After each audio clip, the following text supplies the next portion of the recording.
Well, joining me live now is Freshwater Strategy Director and UK pollster and strategist, Dr. Mike Turner, and he joins me here in the studio. Now, you did some polling for Liz Truss in this 8-week Conservative Party ballot. What do her people, the Tories, think of her, and how is she going to reach across the aisle in a general election? Well, that's pretty easy. Her supporters see her as a true Conservative. And I think that's the important debate here, is that I think that the message that the Sunak campaign was trying to get across wasn't simple. It was a little bit complex, and therefore it didn't really fit in too well for that type of campaign. Whereas Truss, who's being advised pretty well, if I don't say so myself, basically ended up simplifying her message to kind of core Conservative values. And clearly that was very attractive, and it helped maintain her win. Albeit she didn't win as strongly as was polling a few weeks ago. Yeah, so there was 20,000 difference or so votes in it.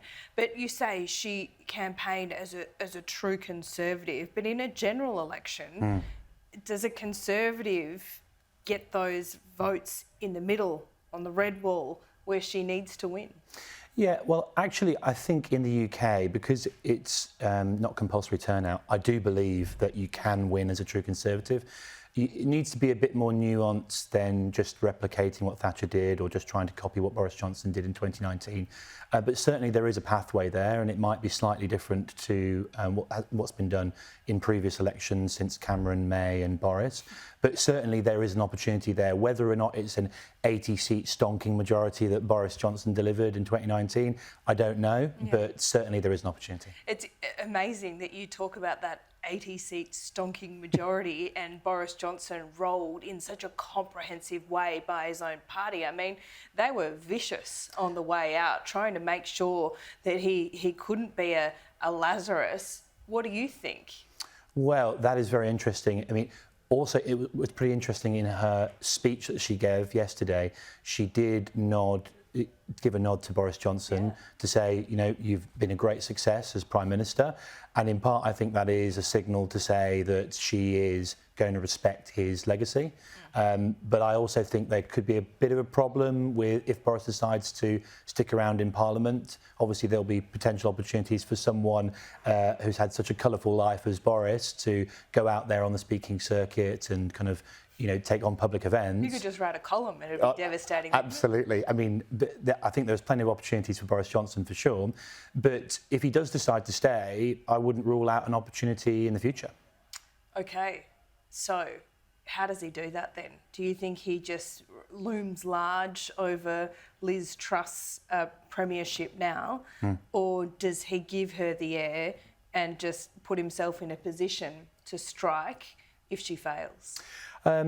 No, I don't think he'll be going for it for a while. Yeah.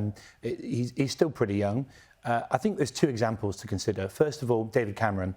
After the referendum, he left pretty quickly and left Parliament, and he wasn't there really to defend his record. And actually, his popularity waned significantly. I do believe probably the right approach is to take the Theresa May approach, which is to stick around, be statesmanly, support people, if you think what they're doing is correct, but also defend your record. And Boris Johnson has an excellent record to defend. There obviously were mistakes, which were part of the reason for him leaving. But I think that there is still a long and fruitful career for Boris Johnson if he wants one. Yeah, that's true. I reckon he might stay around, but it's just a prediction at this point. Mike, the energy crisis in the UK, I mean, it is profound. You're looking at price rises that are absolutely extraordinary and unaffordable, not just for the working poor, but for a huge chunk of Britons. How did you get to this point? Yeah, well, it's basically come down to supply and demand. Ultimately, the supply is being shortened, particularly gas. And prices are rocketing as a result because what's going on in Eastern Europe right now with Ukraine and Russia. And, clearly there is an issue that needs to be resolved pretty quickly. Yeah. We also have problems at the moment with these energy caps being more than doubled what they were just a year ago. And they really are entering a state now of absolute crisis. perhaps now is not the time really that you'd like to be taking the new office of Prime Minister. It might be a bit of a poisoned chalice for Liz Truss. Yeah, it might be, absolutely. And already, I mean, she said, and she spelt it out, I campaigned on conservative values and I will govern as a conservative. But her first order of business is essentially to pay out huge amounts, billions upon billions of taxpayer funds to ease the energy crisis. I mean, her first order of business is not actually a conservative one, is it? No, I mean, you raised a good point. Ultimately, Liz has said that the first order of the day would be to cut taxes. She doesn't want to give handouts out.